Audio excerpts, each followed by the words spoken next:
Bom, gente, primeiramente aí, bom dia a todos vocês. Então, começamos aqui essa aula, que é uma aula temática. Primeiramente, eu quero começar aí pedindo desculpa, porque o errado era eu, o problema estava acontecendo era aqui no meu computador, mas já resolvi. Né? Pois é, aconteceu comigo. Mas eu estava achando que era você, meu amigo, mas na verdade era eu. Impossível, né? Eu errar alguma coisa. Pois é verdade. Isso é ilustre. Eu quero desde já te agradecer, cara. Obrigado aí por estar cedendo essa aula tua e essa oportunidade para a gente estar conversando um pouco sobre essa temática tão importante.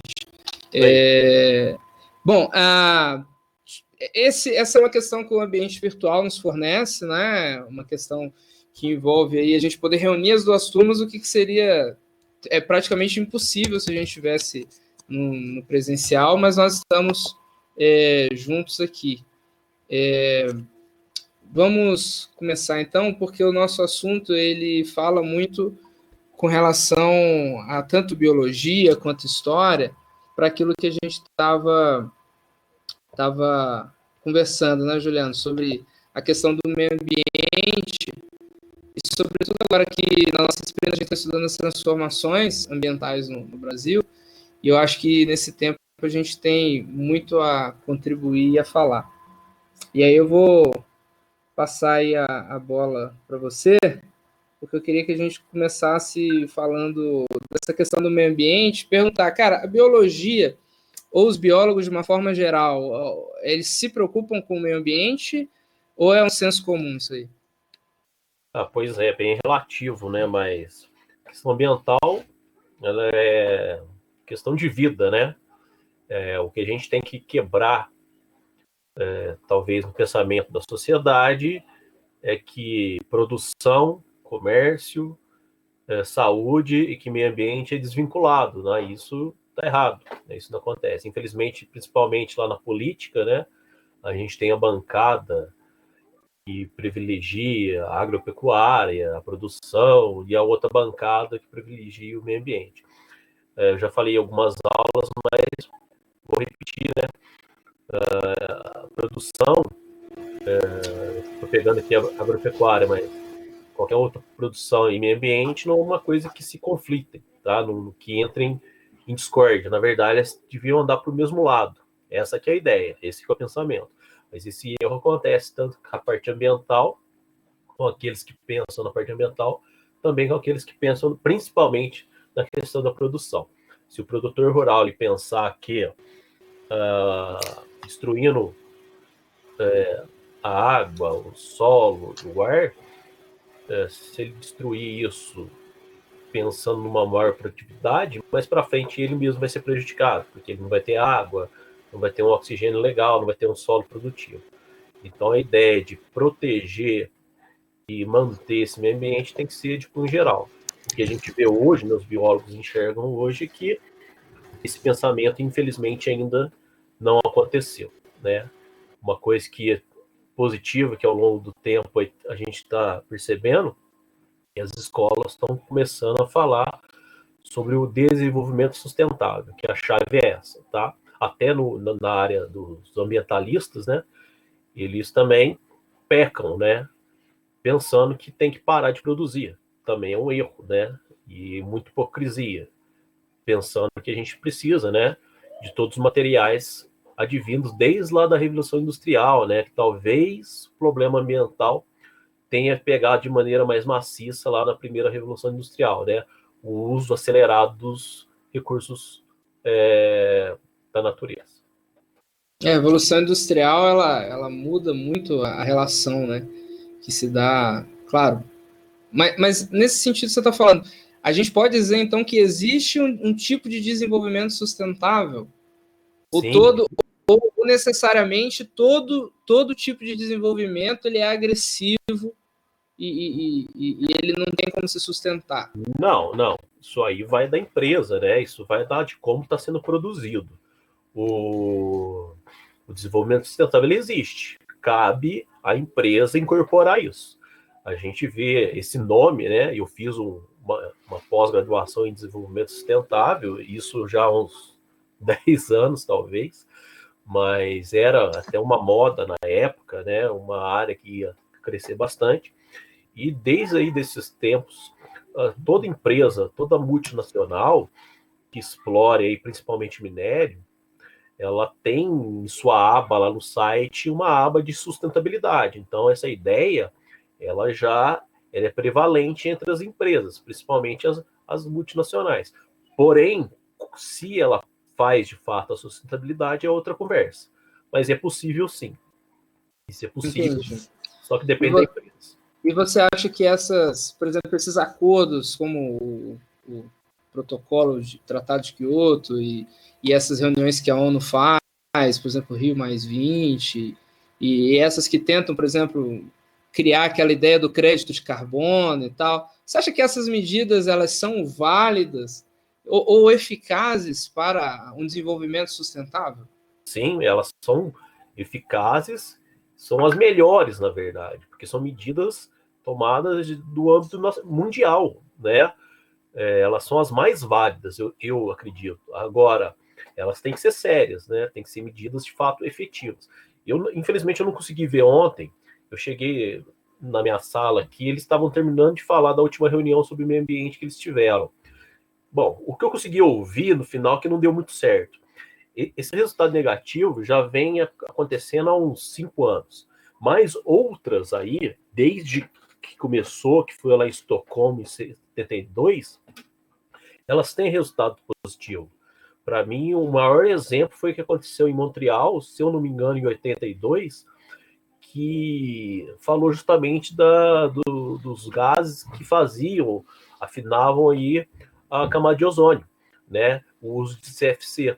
Então, esses gases diminuíam. Então, essa conferência, eles focaram principalmente em novas tecnologias para substituir o CFC para preservar a camada de ozônio. E hoje a gente sabe que essa camada está praticamente já totalmente nova, totalmente reabilitada do ponto de vista lá da década de 80. Então, Se falava tanto sobre isso, né, antigamente. Né? Sim, falava tanto. E hoje as informações que a gente tem é que essa camada, é uma reação química, né? O oxigênio que está na atmosfera reage lá com os raios ultravioletas e forma o ozônio, que é o O3. Então, essa reconstituição é natural. Por quê? Porque a gente parou ou diminuiu muito o uso do clorofluorcarbono, que é o CFC. Então, eu acredito que as maneiras da gente mudar alguma coisa, sim, são essas grandes reuniões aí. Hoje a gente chama de COP, né? Conferência das Partes. Agora, a de Kyoto, a conferência do Rio+20, a primeira, Rio 92, realizada aqui no Brasil, né? O Rio, foi muito importante, que começou com a ideia dos créditos de carbono. O Brasil é um país que não precisava reduzir gases de efeito estufa, mas era um país que tinha que colocar tecnologia para que outros países conseguissem pagar esse carbono adquirido, né? Como o sequestro de carbono que a nossa floresta amazônica faz muito. As ideias são muito boas, mas o que a gente vê, né, de Kyoto 97, que foi aí a redução também, e as últimas reuniões não tem dado em nada. Não tem nada em nada. Então, até o protocolo de Kyoto, né, em 97, se eu não me engano, ela estava para estabelecer a contagem da redução da diminuição de carbono até 2012. Em 2012 eu já dava aula, inclusive num curso técnico de meio ambiente, a gente viu que, infelizmente, não deu muita coisa, né? Isso aí foi protocolado, foi indo para frente, vai empurrando, tá? As reuniões, para mim, essas reuniões são extremamente importantes. Agora tem que ser efetiva, mas para isso ser efetiva depende do governante que está lá. Então, isso que eu ia falar.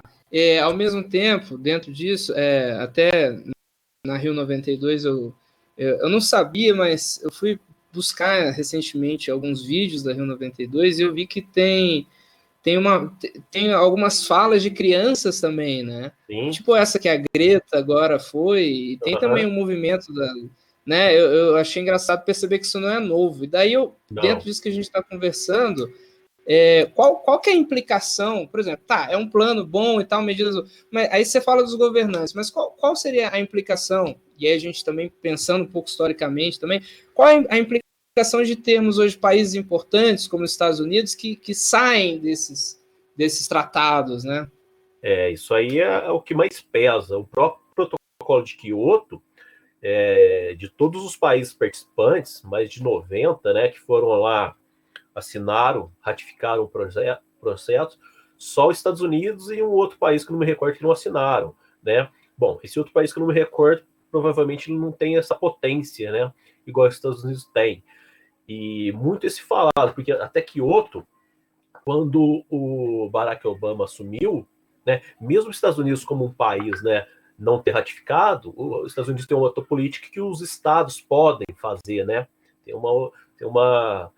Eles podem fora do país fazer.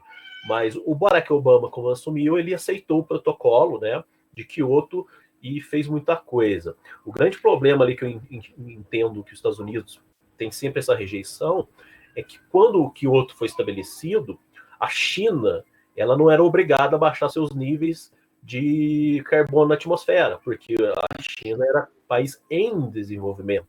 Então, países em desenvolvimento não precisava reduzir sua demanda de CO2 para a atmosfera, assim como o Brasil. Porém, que agora a China talvez seja o maior aí produtor, né, do planeta. O fato é que ele é um concorrente junto com os Estados Unidos. Então, esse foi um dos problemas de Quioto, que eles não aceitam mais a China não ter metas para reduzir CO2, enquanto os Estados Unidos têm. E aí a gente volta aí no governante que está hoje, né? Assim como a China tem um grande problema, o Trump tem uma visão totalmente avessa da questão ambiental. Entendi. E então, aí, claro, dentro desse cenário não tem como a gente não pensar historicamente o nosso próprio país, né? O Brasil também, que ao mesmo tempo tem esse dito protagonismo, né, aparente nas questões ambientais, Sim. muito em função da Amazônia, né? Sim, verdade. O Brasil, inclusive, né, quando surgiu o Quioto, o protocolo de Quioto, o Brasil foi o primeiro país a fazer um projeto de redução e contagem, né, de carbono. Né? Foi um aterro sanitário feito no estado de São Paulo, aonde esse aterro, né, não sei se vocês, os alunos aqui se recordam, a decomposição da matéria orgânica gera gases, né, e um deles é o metano. Hoje se fala muito do CO2, né, o crédito de carbono, mas o metano ele é 21 vezes mais poluente que o próprio CO2. Então, a degradação e a decomposição do lixo a céu aberto gera muito metano que afeta lá o aquecimento global. Entendi. Agora, o Brasil fez esse MDL, né, Projeto Mais Limpo. Né, foi o primeiro, de fato, foi pioneiro. E, lógico, ele é um alvo do país inteiro por ter a floresta que a gente tem. Tá? Entendi. E agora, assim, falando desse, igual você tocou nesse assunto do metano, né? Aquela história de que a questão da pecuária, Juliano, a questão da pecuária, quer dizer, essa questão de emissão, a maior, existem algumas coisas que a gente ouve, né? E eu acho que você pode esclarecer, até mesmo historicamente, o Brasil, que é um país, e foi desde o início até 1940, 1950, na era Vargas, um país extremamente agroexportador. Né? Essa sempre foi a vertente histórica do país, então os alunos se recordam muito bem que primeiro a cana-de-açúcar e agora a gente está passando pelo período do café, sempre essa ideia. Mas a gente sabe que também, concomitantemente, a gente tem uma elite pecuarista também no Brasil, além da cafeicultura. E a gente ouve algumas coisas, realmente, assim, a pecuária, ela, muito embora seja uma coisa quase que ali orgânica, né, não parece ser, mas ela contém um tipo de problema para esse desenvolvimento sustentável? Sim, né? Como eu disse, toda produção ela pode gerar um problema ambiental. Mesmo a produção animal, né? Sim, e o gado, né, que o Brasil historicamente conhecido como um grande produtor, tem uma cascata de problemas, né? Durante as aulas aí a gente pode comentar, mas uma das coisas que o gado faz é ruminar, né? Quer dizer, ele come lá a graminha e esse alimento vai para o seu estômago e acaba voltando, é o processo de ruminação, porque ele tem que degradar a celulose que compõe o vegetal. Só que quando ele rumina, ele emite uma espécie de um arroto. E esse arroto tem metano. Então ele contribui. Esse é um dos pontos, né? Outro ponto é que a gente ouviu muito na década de 90, até nos anos 2000 ali, a questão do boi pirata. O boi pirata é que você tinha o boi, você tinha a floresta, você cortava a floresta para fazer pasto. Então era um outro problema, o desmatamento dele. Desmatamento para fazer pasto. O outro problema seria a compactação do solo, né? O pisoteio do boi no solo, ele compacta esse solo. E o problema é que quando cai a água, né, a chuva, essa água não consegue percolar lá para o lençol freático, e assim não abastece o lençol freático. E aí você não tem uma mina d'água, você não tem recarga de água na tua região. Então a gente pode elencar muito problema com a questão do gado aqui no país. Fora que o custo é muito caro, você tem que ter uma área muito grande para a produção do gado. Entre outras coisas, a gente poderia falar muito mais coisas, mas também tem a questão do confinamento do boi, né, do gado. A questão, de fato, humana, né, do gado sofrer nesse confinamento para você ter uma carne mais macia, entre outras coisas aí. Tá? Ele é um grande problema.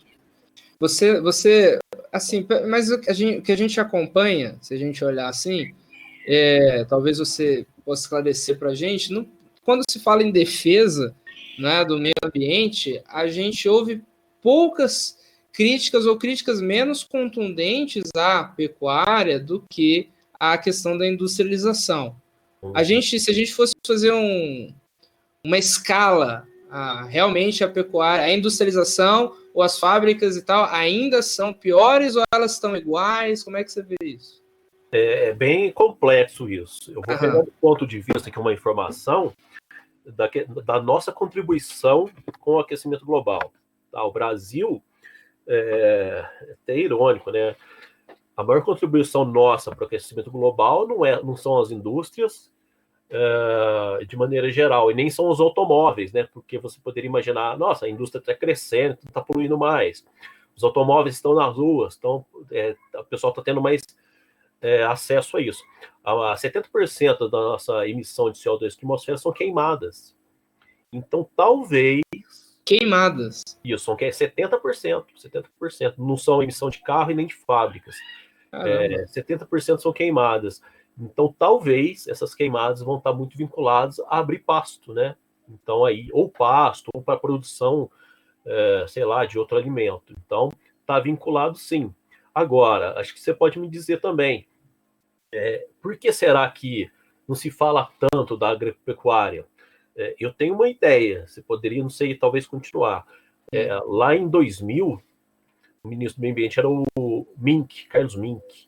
E quem era o da agropecuária era o Carlos Rebelo. Não sei se você se recorda disso.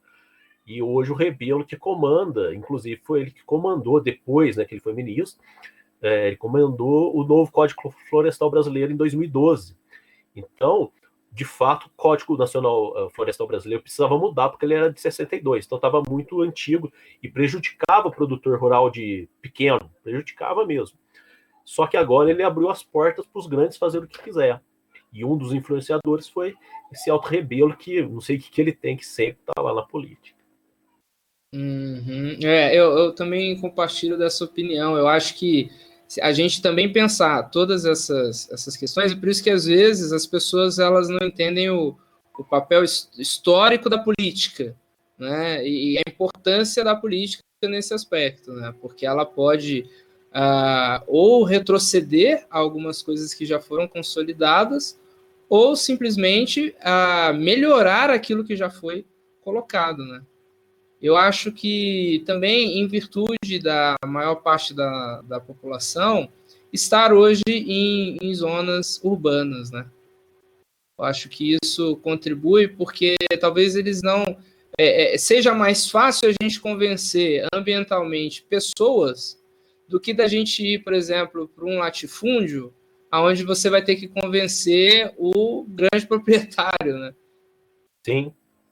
Então, às vezes, isso também pode gerar esse conflito que é complicado e que é político também, E é político. em todos os aspectos. Eu dei muito tempo aula nos institutos federais e em Muzambinho, o forte lá é a agropecuária. Lá é o forte, a agronomia. Né? E dentro dessas disciplinas, né, o pessoal tinha uma certa dificuldade. Então havia essa briguinha que eu estou falando, né? Crescimento produtivo e meio ambiente. O que a gente tentava mostrar lá é que não pode ser uma briga. Que essas duas questões têm que andar junto, porque é um tiro no pé do produtor destruir o ambiente que ele está. Porque, por exemplo, pegar como exemplo o que a gente chama de reserva legal. O proprietário rural tem que deixar na nossa região, aqui no bioma de Mata Atlântica, 20% da região dele com área de floresta. Tá? Com área de floresta. Os demais 80% da área dele faz o que ele quiser. Lógico que tem outras coisinhas aí pro meio. O fato é que muitos ainda reclamam desses 20% de floresta. Agora, o que eles não entendem é que esses 20%, né, ou essa pequena parte, esse remanescente de mata, está ajudando ele a ter chuva naquele local que ele está. Então, essa chuva vai ajudar o gado dele, a produção rural dele, né? Então, quando ele acaba com o meio ambiente, ele está acabando com a própria produção futura dele. Então, a própria produção. A própria produção. Então, a questão ambiental não é uma questão de pessoas que querem ficar abraçando o ar, de biólogos que querem abraçar árvore, né? O pessoal costuma chamar a gente de eco-chato, bio-desagradável, né? O pessoal não entende que a questão ambiental não é do biólogo, não é do ambientalista, é de todo mundo, tá? É de todo mundo, porque o prejuízo, ele é geral, inclusive para aquele produtor rural, se ele não cuidar. Fora também que nós temos questões que são aquelas questões que também relacionadas ao produtor e à sua própria produção, mas também à sociedade de uma forma geral, que a gente vê muito com as questões das doenças provenientes dessa ação do homem na natureza, né? Sim, com certeza. A turma aqui do segundo ano está estudando comigo agora aí as doenças. A gente começou com vírus, está entrando agora em bactérias, e assim vai. E muitas dessas doenças está vinculado ao desmatamento. Então, por que está existindo agora uma doença que não existia antes? É muito provável, né? É uma das ideias que áreas que eram nativas, isoladas, aquela doença vivia lá naqueles animais, tudo bem controlado, e a gente acabou abrindo frente aí, né? Desmatando essa área. Então, aquela doença que estava lá, bonitinha, controlada, acabou vindo para a área urbana, por exemplo. Todas essas doenças que a gente chama aí também de arboviroses, né, que os alunos sabem disso, que são doenças causadas, transmitidas por alguns animais, elas são vinculadas aí, né? E também a questão do pessoal não entender a importância de se preservar determinada espécie, né, lá naquele ambiente. A turma estuda em biologia a cadeia alimentar. Então, por que uma serpente que tem veneno é importante preservá-la? Porque ela faz controle populacional de um animal menor, como um rato, né? Então, se a gente acaba com a serpente, aumenta a população de rato. Será que naquela região que esse rato está, tem alimento para todos? Pode ser que não. Então, para onde que eles vão? Eles vão para onde tem, nas áreas urbanas. Então, percebo que o equilíbrio ambiental que havia com aquele animal, ele acaba sendo quebrado com a retirada dele. Então, a maioria dos animais tem uma importância nesse ciclo. Entendi. E é interessante, né? O número você falando aí do próprio novo coronavírus, né, que veio também dessa questão, né? Animais silvestres e tal. E eu me recordo aqui também, historicamente, da gripe espanhola, que também veio por meio de aves também, após Primeira Guerra Mundial. E a própria AIDS, né, que tem uma relação também com a questão do macaco, né, na África. Pois é o que é discutido muito lá na China hoje, né? Será que o que eles comem é correto, não é? Tem uma questão cultural que a gente não pode descartar, né? Não basta só a gente criticar daqui, né? Sim. Se a gente fosse fazer isso, os indianos iam apontar pra gente, né? Comer carne de boi aqui, né? Lá é um animal sagrado. Então, há uma questão cultural disso aí, mas também, né? Há uma questão de doença. A própria o novo coronavírus, o nome, né, dele é SARS-CoV-2. Em 2003 havia o SARS-CoV-1, que também veio de lá. Então, será que a gripe aviária, né, tem outras coisas aí que você mencionou, né, da migração das aves. Então, é uma coisa que deve ser discutido, né?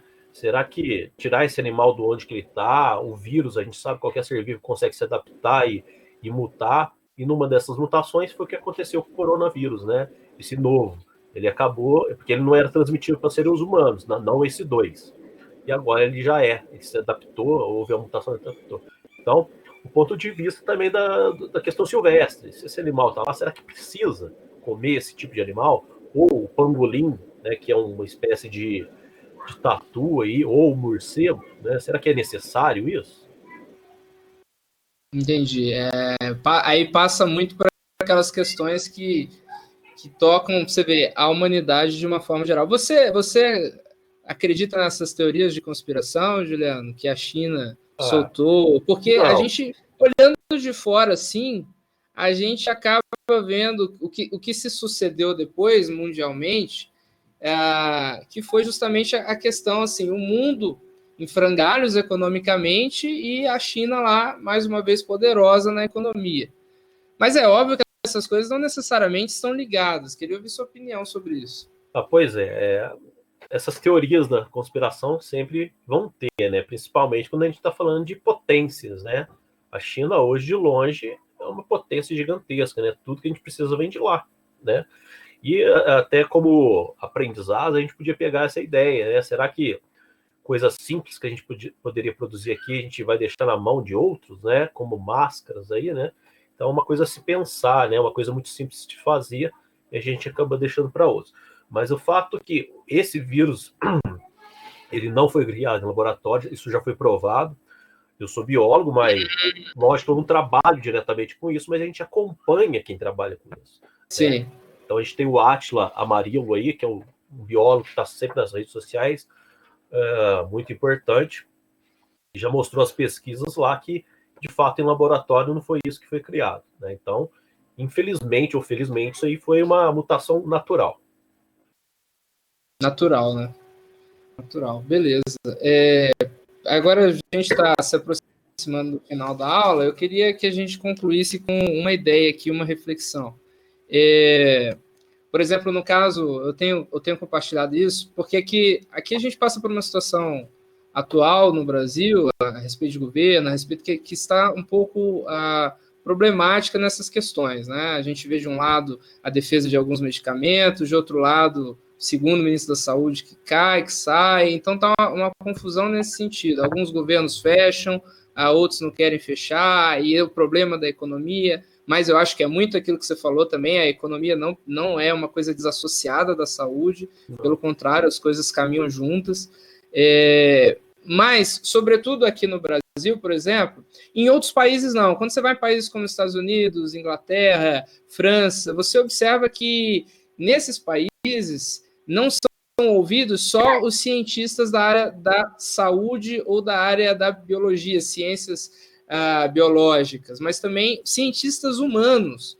Eles são recebidos, ou seja, aqueles que trabalham com a área das ciências sociais, das humanidades, da história, no sentido de perceber o que ao longo da história a humanidade pôde entender a partir de suas vivências de outras pandemias ou epidemias e o que ela pode propor para a realidade de hoje. Então, eu queria que você dissesse assim para a gente, na tua opinião, aí dentro daquilo que você vê, desse período, o que você acha que fica ou de que maneira a ciência ela pode contribuir para essa fase de agora que a gente está passando, mais uma vez, de tempos em tempos, ainda a gente lida com essa barreira ecológica da natureza. Pois é, difícil, viu, Lucas? Porque, como você falou, a humanidade já passou por vários problemas relacionados a isso, né? Peste negra, entre outras coisas. Então, de um problema, o que resta é a gente aprender com ele. Infelizmente, aqui no Brasil, no mundo inteiro, a gente vive aí uma onda de falsas notícias, né? Terraplanismo, vacina que não faz efeito. É uma carga de mentira que, no tempo que a gente tem hoje, não poderia ser aceito pela população. Tá? Você não precisa ser um biólogo, um historiador, para saber que tal política é ruim, para saber que vacina salva a vida. Você não precisa ser um especialista. A gente já viveu por isso. E hoje a gente sabe que o estudo, o que a gente aprendeu com isso, tem que ficar, né, para a posteridade. Infelizmente, a gente vive uma onda de falsas ideias, de mentiras, e mais infelizmente ainda, pessoas que acreditam, né, de maneira maciça nessas ideias mentirosas. A ciência está aí, né? A ciência ela não trabalha com achismo, tá? E muito pelo contrário, o meio científico ele é cruel, porque quando você vem com uma proposta, existe uns 15 outros cientistas querendo derrubar a tua proposta. Então, quando a tua proposta, de fato, ela é provada, tá? A maioria dos cientistas não querem, porque eles que querem provar. Então, há um combate em cima dela. Até que se prove, não há uma maneira mais de contrariá-la, né? Você tem que pegar como verdade. Ou você aceita ou você vai estudar, né? Você vai ler. Você tem que para você ir contra uma ideia, você tem que saber como ir contra ela. Achismo não existe, tá? Opinião, né? Como o pessoal fala, não é fato. E para fechar minha fala aqui, como a gente falou em vários congressos ambientais, eu queria fechar e para a turma aqui imaginar assim uma frase que ficou famosa na Rio 92. A frase, eu não sei de quem que era, mas surgiu lá nesse congresso, que é pensar globalmente e agir localmente, tá? Então, eu estou pensando lá na Amazônia, estou pensando nos problemas que a China tem, mas o que eu posso fazer? Eu posso fazer aqui para Poços de Caldas, eu posso fazer para o meu bairro. O que eu posso fazer? Sei lá, não vou jogar lixo na rua, não vou cortar uma árvore ali. Então, faz tua parte aqui, tá? Você não precisa viajar lá para a Amazônia para fazer. Então, pensar globalmente e agir localmente, acho que seria uma dica que eu deixo aí para tudo. Legal, bacana, bacana. Isso daí é super importante e entra muito dentro daquilo que a gente fala em história também, que o presente que construímos e projetamos hoje, ele fatalmente será o passado de alguém. Fatalmente. Então, a forma como nós estamos relacionando hoje será, as futuras gerações vão receber esse passado. Então, a gente convive hoje com alguns passados. E a gente está disposto a deixar que tipo de passado para as futuras gerações, né? Então, é muito disso que a gente está conversando. Perfeito. Ô, Juliano, eu te agradeço, cara. Muito obrigado mesmo. Acho que foi aí brilhante a sua colaboração com nossa reflexão, né? Muito, muito bom mesmo. Você é um cara que eu admiro, cara que eu sento para ouvir, porque cara inteligente, tem muita coisa para contribuir aí para a gente, né? Espero que os nossos alunos aí tenham... Vocês gostaram, pessoal? Foi produtivo? Espero que tenha ajudado a ampliar. A ideia era essa, né? Ampliar para a gente... coloca aí.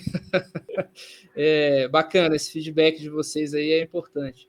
Eu acho que essa proposta do Lucas aí, só para finalizar, é importante. Essa interdisciplinaridade sempre se fala. Eu, na verdade, nunca imaginei essa troca com história, né? Mas ela existe, né? Quem separa é a escola que separa as disciplinas, né? Para um melhor entendimento. Mas é uma ideia muito boa e acho que a gente poderia repetir em outros momentos. Legal, com certeza. Fica aí, então, meu muito obrigado a você e a turma que colaborou. E entender isso também, que a nossa proposta é essa, nesse aulão temático, é ampliar a nossa mente, é justamente não deixá-la fragmentada e entender que o nosso conhecimento é um conhecimento fluido, né? E que a gente pode sentar e aprender com todas as áreas da ciência, né? Essa ideia também de que a gente é só o nosso grupo ali é uma ideia muito equivocada também. Juliano, perfeito. Obrigado, irmão. Saudade aí de estar contigo aí nos nossos cafés aí, né? Mas em breve estaremos juntos, se Deus quiser. Se Deus quiser. Valeu, gente. Até mais. Valeu, obrigado. Um abraço. Pessoal, despeço também aí do segundo ano A, que agora também nos deixa. Tchau, tchau, gente. Tchau para vocês também. Boa aula. O segundo B continua nesse mesmo link, ok? Nós vamos seguir a aula por aqui. Vamos dar aí só uns minutinhos para o pessoal sair. Gente, muito bom, viu? Obrigado aí pela presença de todos. Segundo A até sexta-feira.